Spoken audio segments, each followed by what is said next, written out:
하나님의 말씀 고린도전서 7장 1절에서 7절까지 말씀입니다. 고린도전서 7장 1절에서 7절까지 말씀 우리 한 목소리로 읽도록 하겠습니다.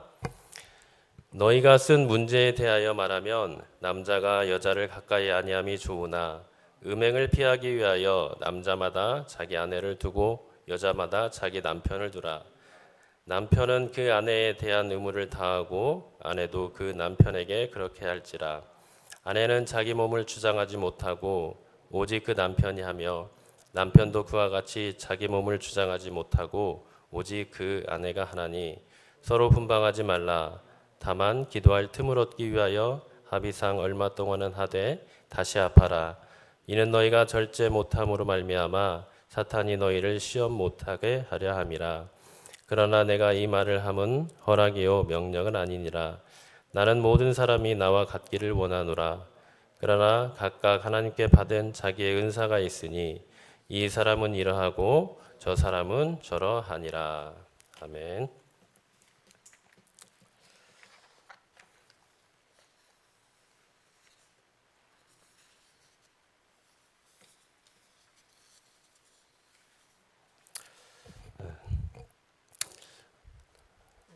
고린도전서 본서는 본론이 1장 10절에서 15장 58절로 크게 이제 본론이 1장 10절에서 15장 58절인데요.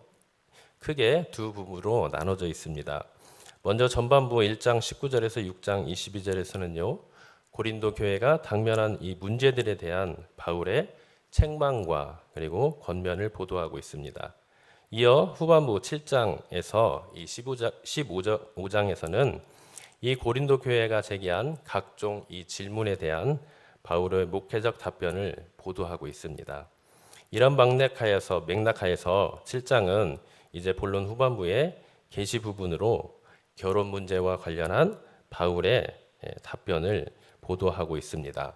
특별히 1절에서 7절까지는 바울이 이 결혼 문제에 대한 자신의 생각, 그러니까 독신에 대한 자신의 개인적인 의견을 피력하면서도 결혼의 전체적인 내용에 대해서 아주 균형적으로 얘기를 하는 것을 이제 볼 수가 있습니다. 내용 관찰 1번입니다. 고린도는 음행이 만연한 사회였습니다. 이에 대하여 극단적인 음욕주의자들이 있었습니다. 이런 상황에서 부부 관계에 대한 바울의 가르침은 무엇입니까? 고린도 교회가 이 결혼 문제와 관련하여 바울에게 질문하게 된 데에는 다음과 같은 배경이 있습니다. 당시 고린도 사람들은 일반적으로는 육체는 추하고 악하며 영혼만이 순수한 것이라고 가르치는 이 헬라의 이원론적인 철학 사상의 영향을 받아 두 극단에 치우쳐 있었습니다. 한쪽은 육체는 악하고 영혼은 순수하기 때문에 육체를 어떻게 사용해도 상관이 없고 본능이나 유욕을 충분히 만족시켜도 결코 나쁜 것이 아니라고 생각을 했습니다. 그런가 하면 다른 한쪽은 육체와 그 본능은 악한 것이기에 육체를 억압해야 하며 육체가 지닌 본능과 욕망은 모조리 부정해야 된다고 생각을 하였습니다. 그리하여 전자의 사람들은 음행과 방탐을 일삼았고 후자의 사람들은 극단적인 금욕 생활을 하여 결혼도 하지 않았던 거죠. 이러한 경향은 이 고린도 교인들도 예외가 아니었습니다. 따라서 이러한 배경 속에서 고린도 교인들은 결혼 문제에 상당한 혼란을 겪었었고 결국 바울에게 자문을 구하게 되었던 것이죠. 자, 1절을 보면 바울은 고린도 교인들의 결혼 문제에 대한 답변의 초두에 남자가 여자를 가까이 하지 아니함이 좋다고 말하고 있습니다. 이것은 바울이 원칙적으로는 독신으로 지내는 것을 더 좋게 보았음을 의미합니다. 그러나 이것은 바울이 독신 생활 자체를 결혼보다 우월한 것으로 여긴 것을 의미하지는 않습니다. 다만 바울이 독신 생활을 더 좋게 여긴 것은 본장 전체를 통해 볼 수 있듯이 이 종말이 임박했다고 여긴 당시의 상황에서 주를 위해 봉사하기 위해서는 결혼보다는 독신으로 지내는 것이 더 좋다고 여겼기 때문입니다. 사실 결혼은 하나님이 제정하신 제도로서 하나님께서는 인간이 혼자 사는 것이 좋지 않다고 말씀을 하셨습니다. 또 바울은 다른 서신서에서는 결혼을 귀한 것으로 여기며 이유 없이 혼인을 금하는 것을 미혹해하는 그 영의 일로 규정하고 있습니다. 사실 특별한 경우가 아니라면 결혼을 하는 것이 우리에게는 더 유익합니다. 그것은 우리가 성적 본능을 억제하는 것이 아주 어렵기 때문이죠. 2절에서 보면 이제 구체적으로 우리가 볼 수 있는데요. 바울이 음행의 연고로 남자마다 자기 아내를 두고 여자마다 자기 남편을 두라고 하였습니다. 즉 음행을 피하기 위하여 결혼을 하라는 말이죠. 이 말은 자칫 결혼이 음행의 도피처인 것처럼 여길 수도 있습니다. 그러나 바울은 여기서 말하는 것은 단지 결혼이 음행을 피하기 위한 주요 목적이 하나라는 것이지 음행을 피하기 위한 것이 결혼의 전체 목적은 아니라는 것입니다. 만일 결혼의 목적을 음행을 피하는 데만 둔다면 많은 사람들이 부부의 성생활을 합법적인 음행으로 여겨 불결하게 생활할 수 있으며 또한 하나님께서 결혼 제도를 세우신 것을 전적으로 육체의 본능을 극복할 수 없는 인간의 연약함 때문이라고 볼 수도 있습니다. 그러나 결혼은 결국 합법적 음행의 수단도 아니며 또한 하나님이 인간의 육적 본능을 배려하여 불가피하게 세운 제도도 아닙니다. 결혼은 하나님이 인간을 창조하신 직후에 세우신 제도입니다.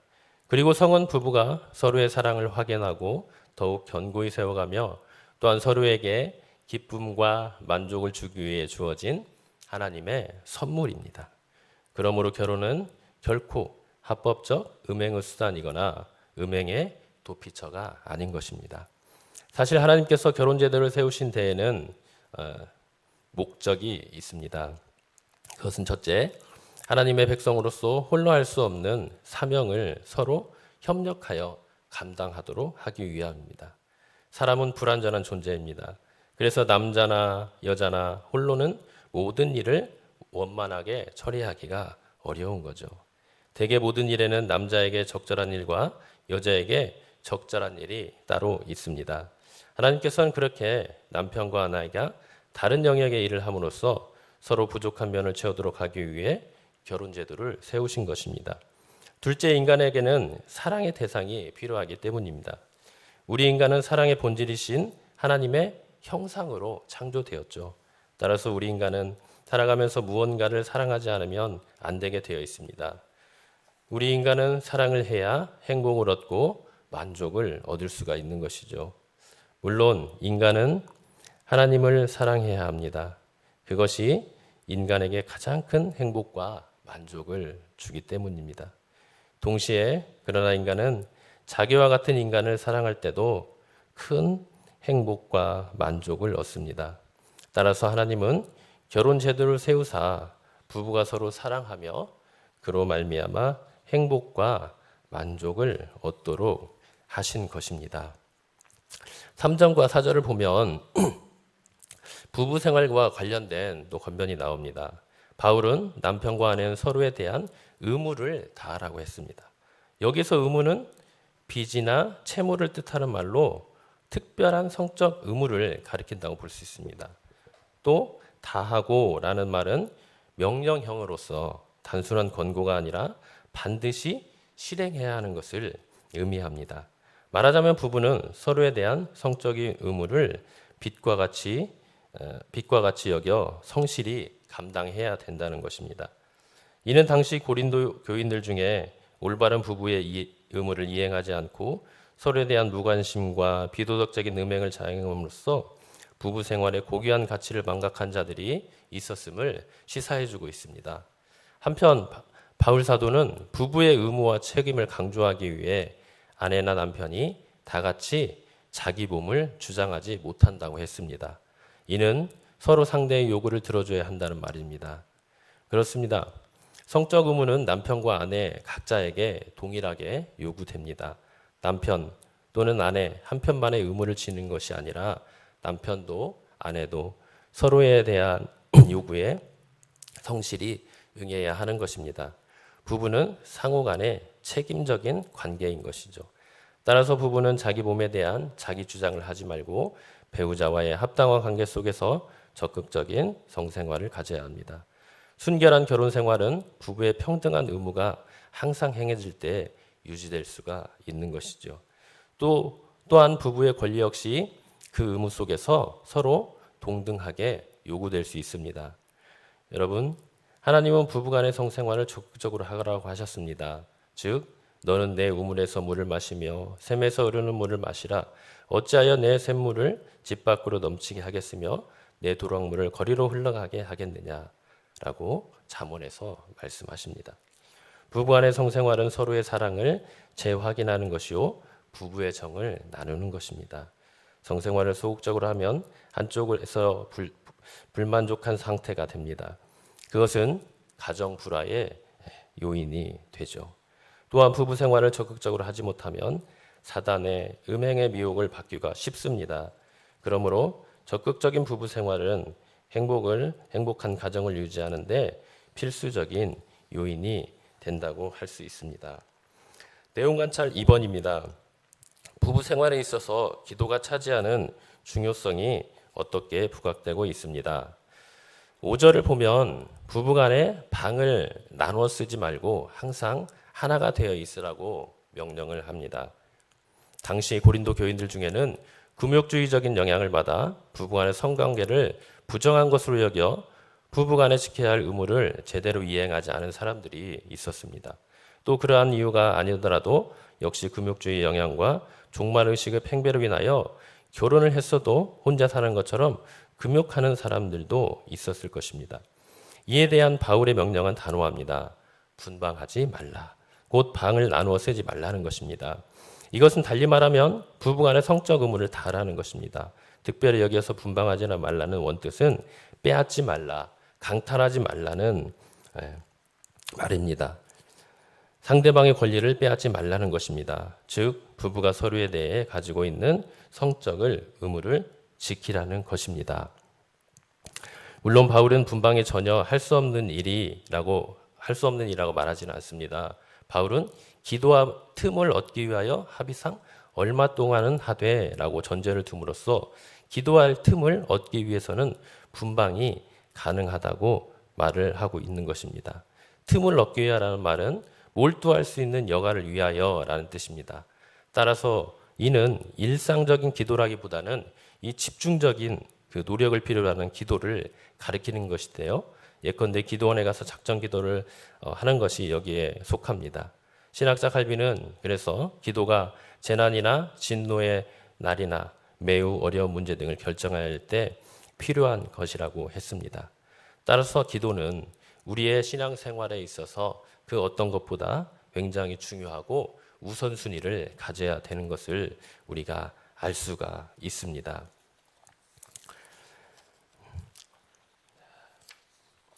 연구와 묵상 3번입니다. 이러한 가르침은 이제까지 당신이 알고 있던 부부 간의 성생활에 대한 이유와 비교해 볼 때 어떤 차이점이 있습니다. 많은 사람들이 부부 생활을 할 때 의무를 다하고 또 자기 몸을 주장하지 못하게 한다는 말 때문에 우리가 서로가 원하면 언제든지 자유스럽게 부부간에 성생활을 할 수 있다고 생각을 합니다. 어떤 원칙도 우선순위도 없이 그렇게 하는 것입니다. 그러나 하나님은 분명히 5절의 말씀을 통하여서 뭐라고 말씀하십니까? 서로 기도하기 위해서 분방하라고 합니다. 이것은 분명한 우리의 기도의 원칙과 우선순위가 있음을 말을 해주고 있는 것이죠. 그래서 우리는 이 원리에 기록해서 우리가 서로가 아무리 부부이고 서로에게 의무를 다하고 자기 몸을 주장하지 못한다고 하지만 이 원리에 입각하여서 정말 기도를 가장 우선순위와 중요성을 인식하고 기도 생활을 해야 될 것입니다. 느낀 점 4번입니다. 바울은 결혼 생활의 긴장과 하나님의 일을 하는 것 사이에 어려움을 이해하고 있습니다. 이러한 바울의 권면과 이해는 당신에게 어떤 마음을 갖게 합니까? 7절을 보면 바울 사도는 모든 사람이 자기와 같기를 원한다고 하였습니다. 즉 결혼하지 않기를 바란다는 것이죠. 그러나 바울은 그러면서도 각각 하나님께 받은 자기의 은사가 있으니 하나는 이러하고 하나는 저러하니라 함으로써 성도 각자의 신앙적인 삶의 방식도 다를 수 있음을 인정하였습니다. 다만 바울이 여기서 모든 사람이 나와 같기를 원하노라 라고 한 것은 독신 생활이 결혼 생활보다 우월하기 때문이 아니라 주의 재림이 가깝다고 생각했기 때문입니다. 즉 주의 재림이 가까운 지금은 결혼함으로써 다른 곳에 마음을 빼앗기는 것보다 오직 주의 일에 힘쓰기 위하여 홀로 지내는 것이 좋다는 뜻입니다. 신학자 중에서는 바울 사도가 결혼했던 사람이라고 주장하는 이들도 있습니다. 바울은 산헤드린 회원이었죠.